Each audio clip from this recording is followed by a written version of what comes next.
Welcome. I'm Barbara Call, Senior Director of Content Strategy and Operations at IDG, and I'll be your host and moderator for this webcast titled Building Organizational Resiliency Across Physical and Digital Environments, and brought to you by IDG and Everbridge. Before we get started, here's a word from our sponsor. Everbridge's approach to critical event management offers a unified approach towards digital and physical security. Everbridge's CEM critical event management platform provides intelligence, so you know early, correlation, know the situation, orchestration, know what to do, and analytics, know how it went. Everbridge CEM can be watching and acting for you even when you aren't. And now on to our webinar. My guest today is Aaron Goldberg, IDG Contributing Editor. Welcome, Aaron. It's great to be here, Barbara. And now I'll hand things over to Aaron to kick us off. All right. Well, the issue of critical event management is one that has become more and more important.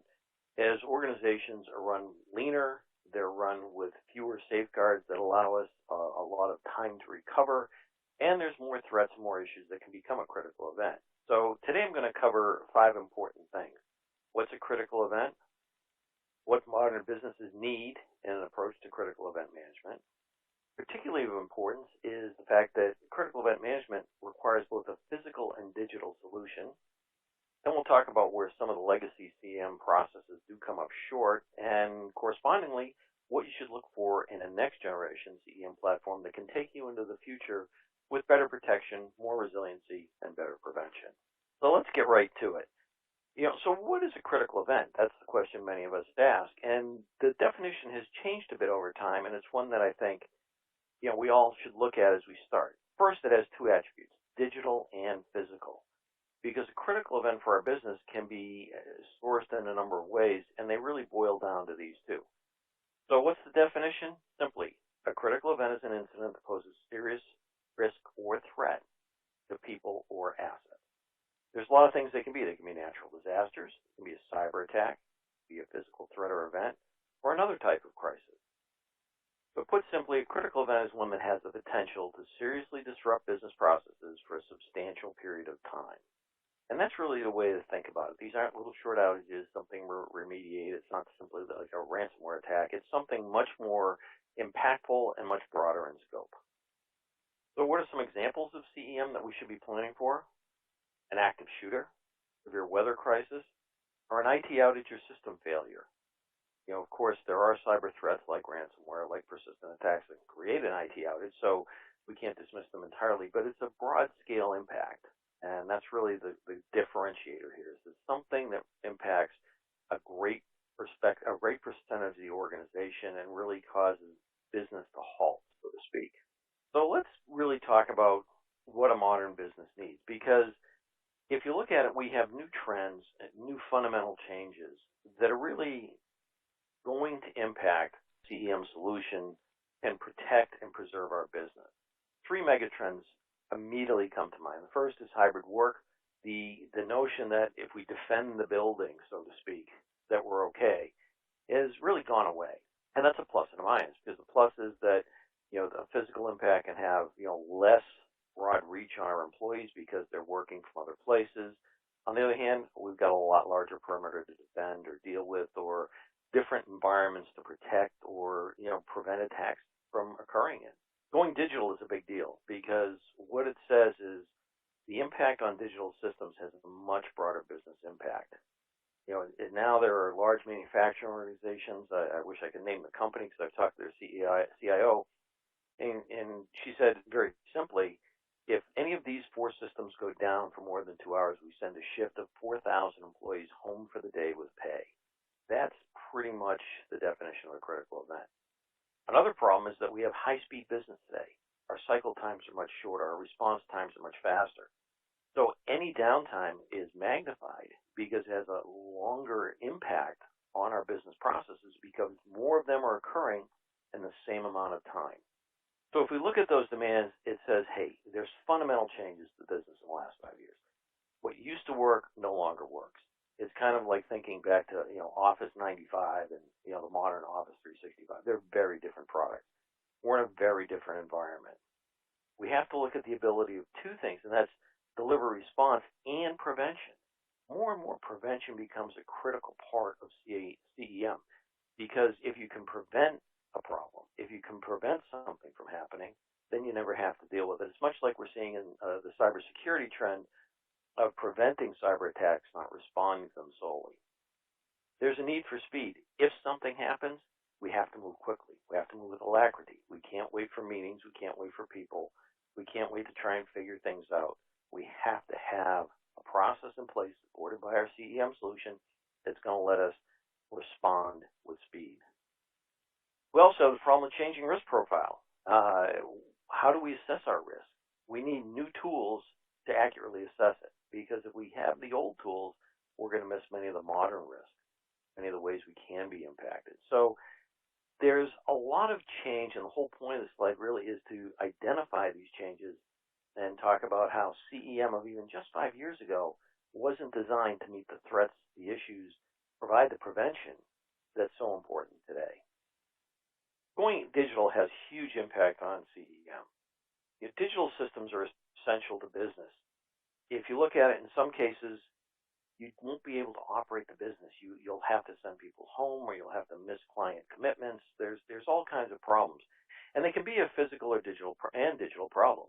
A friend of mine in IT operations always jokes that he wants to know who put the optical cable seeking feature into every backhoe, because it seems every time they do work outside the building, the backhoe manages to snap one of those important critical communication cables.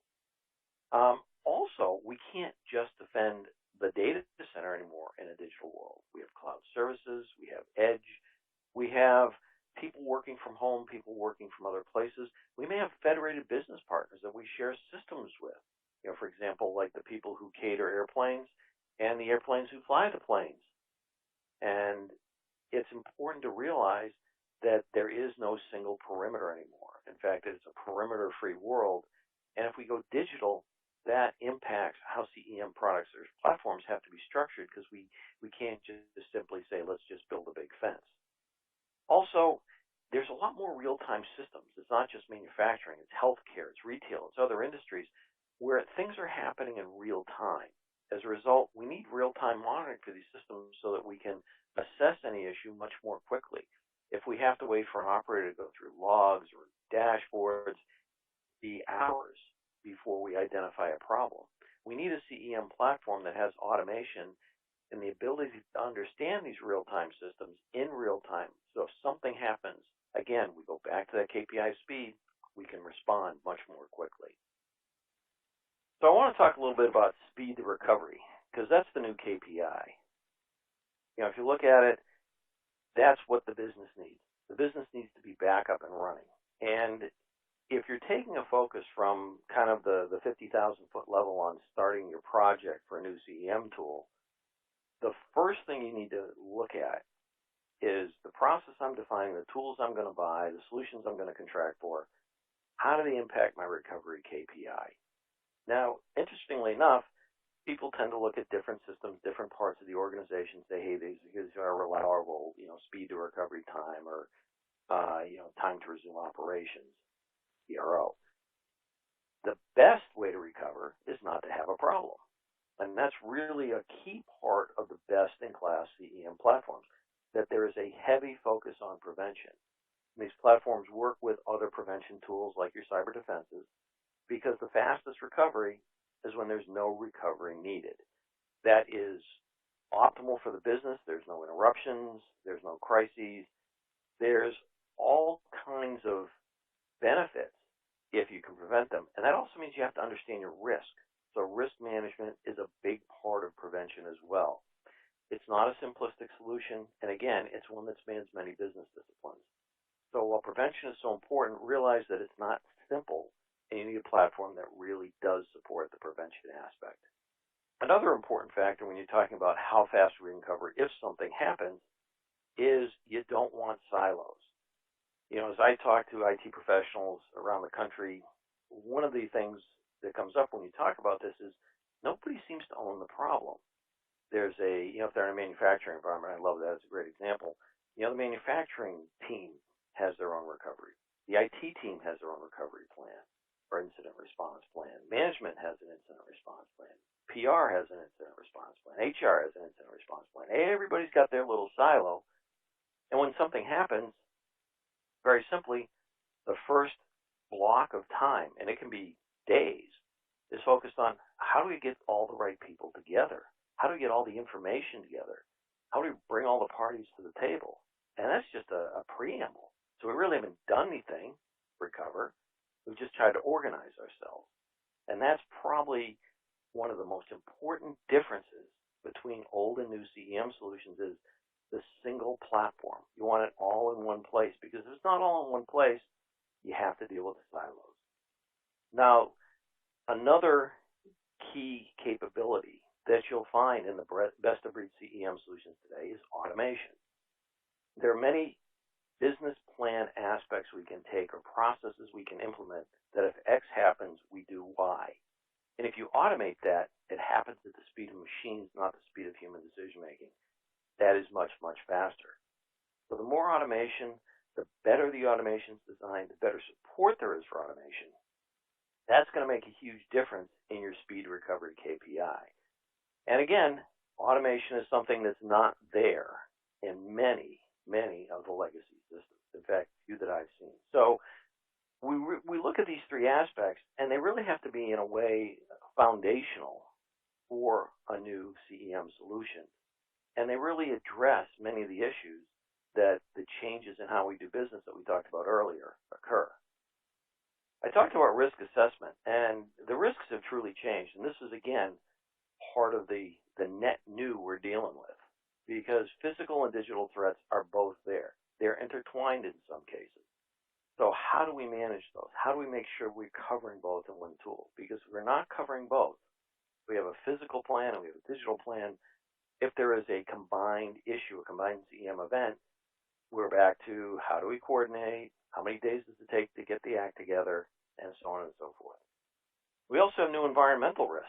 You know, there's fires, large-scale fires, that wipe out towns. We've seen that in California. We've seen it in Oregon. We've seen it in Washington State.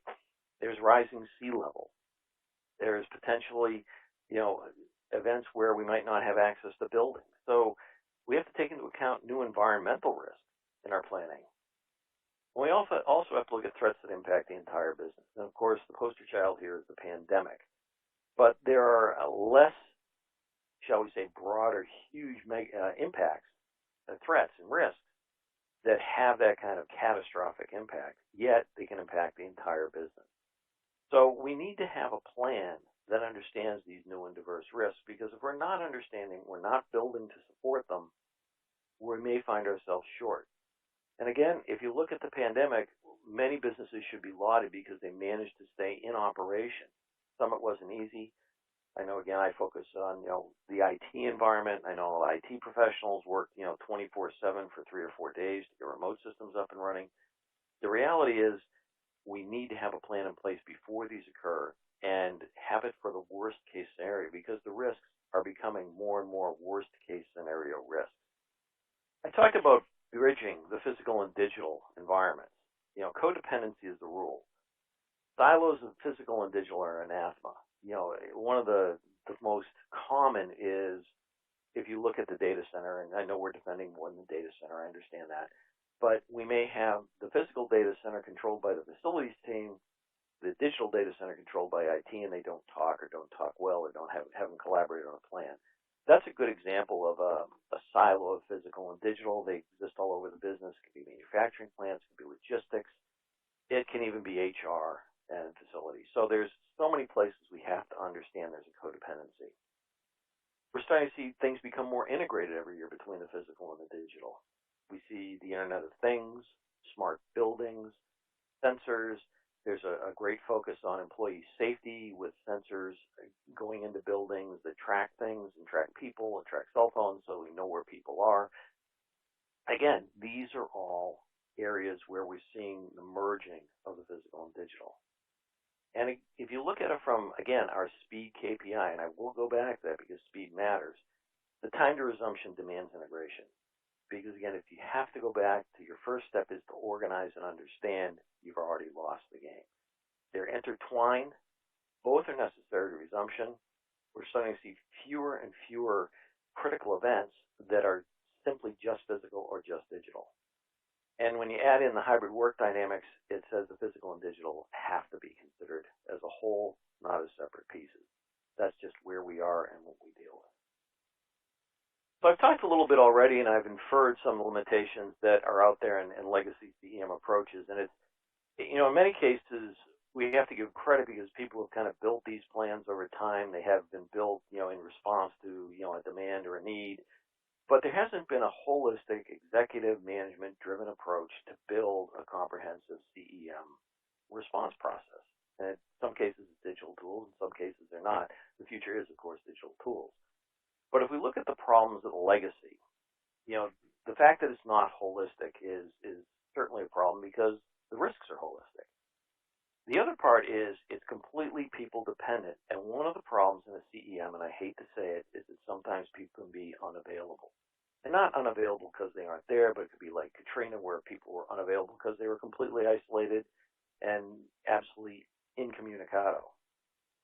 A lot of the legacy CEM plans focus on after. They don't focus on prevention. They focus on how do we respond. And if you're already admitting you're in trouble and that's your approach, that you will only respond after the event, well, you've given up a lot that you shouldn't have. Often, information that's necessary to resume operations, get the business back up and running, are all over the place. And again, the more they're all over the place, the more likely they are to have been impacted, the harder they may be to attain, they may be difficult to access. So without a single source of information that's highly integrated across every aspect of the business, the problem gets magnified, it's more complex, it's harder to solve. I've talked about the lack of focus on prevention. To me, that's probably the single biggest Achilles heel in these older approaches. Let's stop it first. Let's make it not happen. They're also primarily manual, and there's no orchestration of responses. Orchestration is a great new term that we use in the digital world for, having machines make things happen. And orchestration is really important because there's a lot of parts to recovery. There's a lot of parts to prevention where orchestration, the machines doing things together in synergy, really changes the game for how we're going to respond. So looking ahead, what should your next generation CRM platform deliver? Because at the end of the day, I think probably somewhere north of 50% or two-thirds of businesses have to update their CEM response right now. It's gone too long. There's been some work done around the pandemic, but once organizations kind of got back up and running, focus was lost. We can't lose focus. It's a critical business capability that, in fact, may determine your success or failure. There's an old statistic that we used to love, which was that 35% of small businesses that experience a significant system crash of their computers go out of business. The number may be higher today. It certainly hasn't changed. And that's just a computer outage. What if you lose a building? What if you lose access to a building? What if you have a cyber attack? There's more reasons why you might run into it. So let's look at 5 key capabilities you should look for in this CRM platform. And I think, again, a platform is really important because you want a single tool, place, or thing that's going to help you integrate everything, put all the information in one place, and have a cohesive, effective reaction if something does happen, in addition to a single place to prevent these things from happening. So again, the first one you might guess is anticipate and prevent things. Not just deal with the aftermath, stop it. We need to integrate the data up front. We need to have all what we need in one place. There should be a high degree of automation. Let's get things happening quickly. Again, the KPI is speed. Automation delivers speed. It has to be comprehensive. It must be able to work across the physical and digital, but also across the entire organization. And finally, it has to support employee safety. Probably one of the larger cultural changes that came out of the pandemic is this renewed emphasis on employee safety. And it's an important part. And I think it's something that's not going away and something that has to be part of our CEM plans because when it comes right down to it, we need to get the people back to work if we're going to get the business back to work, whatever that means. A single platform, to me, is clearly the right path because if you're breaking things up, you have complexity, the crisis mode happens, and all of a sudden we've got, again, organize things before we can respond if we're attacked, or to prevent it, we're not well organized to present a cohesive defense. We'll have holes in our lines, so to speak, to use a military term. You don't want to integrate data during an event. It's difficult, it can take time, and you can make mistakes. Single platform also gives you the ability to do more automation because everything's running in a cohesive environment that works together. And maybe something that's often overlooked is that one tool supports analytics to evaluate, did we take the correct action? In some cases, we don't know what we don't know. So we make our best guess. And with analytics that come in at speed, you can understand if our reaction, if we are having an event, is the right one. We can optimize. We can make it better, which again goes back to not only improving the speed of the recovery, but the quality of recovery. Are we limping along, or are we running pretty well? And that's a big part of it, and one that I really haven't talked about yet, but it's important to look for on these platforms is they get the analytics. It's not just doing things, but it's being able to assess, did I do the right thing? Can I do a better thing? And that's really important if you're going to be an optimized business. I can't talk about automation enough, and it's something that I think many people don't grasp in this context, because for all of our careers, if you're a boomer like me, or even if you're a millennial, CEM seems to be a people thing. Crisis management, we bring everybody together. That's really the worst reaction approach, because whenever you bring a group of people together, the tuning, the throwing, the posturing, the politics, all get in the way of getting things done. Automation doesn't care about any of that. It's a faster start to remediation. It's also not dependent on personnel availability. If someone is isolated, someone's traveling, someone's on the continent, you don't have to wait for them. You can define and deliver pre-approved responses, so you're already set to go. The automated processes empower orchestration. We do multiple things at once, do them in sequence, and do them more quickly. So we're able to take a cohesive response and deploy it far faster. And then again, we can go back to the automated processes when we have our analytics and look at how do we change them? How do we improve them? What should we modify that we did so we get a better result? So really, the automated process works cohesively in a 360-degree manner to not only react and actually defend, but also to optimize. We go through the whole loop, and that's a big difference that I think makes things very different when you're in the midst of one of these. A single point of management to me is critical. Human coordination is just a tough thing to accomplish, particularly when everyone's hair is on fire. So poor coordination is going to make a problem worse. Worse, poor coordination makes it very difficult to prevent these CEMs. If we're able to have a single point where everybody agrees and a single tool, we're going to be able to do that much more effectively. Again, it's one source that drives action. There's no data integration. We know what's going to happen. We know what we're going to do, and we can move forward. And those silos that create slowness, that create potentially bad decisions, go away. And for us, that's a pretty big benefit. Also, we want to enable employee safety. I talked about it, but it's a big issue. And we want to support the hybrid workforce. We have to support remote. We've seen that with the pandemic. I think we've learned a lot from the pandemic. So let's get a sense of how we optimize that if there's a critical event. We want to use situational awareness to be safer. We want more details on where, what, how, and what's the impact. Another part of employee safety is fail-safe communications. Not knowing, not having anyone to call, no resources, no knowledge. That's difficult. So we need a fail-safe communication system that ensures we're able to contact our employees. And finally, if we have speed, if we have the comprehensive approach of digital and physical integration, we can get a safe and fast return to work, which is really what we may need. Again, not everybody's going back to work, but a lot of people are, and a lot of organizations depend on the ability of employees to work together in physical proximity. So, if I look at it, there's three things I'd like you to take away from today's presentation, three important ones. First, most importantly, CEM demands a physical and digital solution. That is segmented in many companies. That's no longer a valid approach.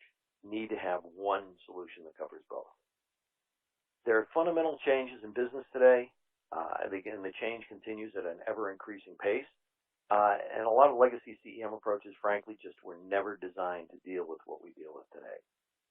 And finally, You want a modern CEM platform that delivers 4 critical capabilities: a high degree of automation, single comprehensive platform where everybody's together already, that we enable employee safety, and that we meet our critical KPI. That's a fast return to normal. So with that, Barbara, I'm going to turn it back over to you.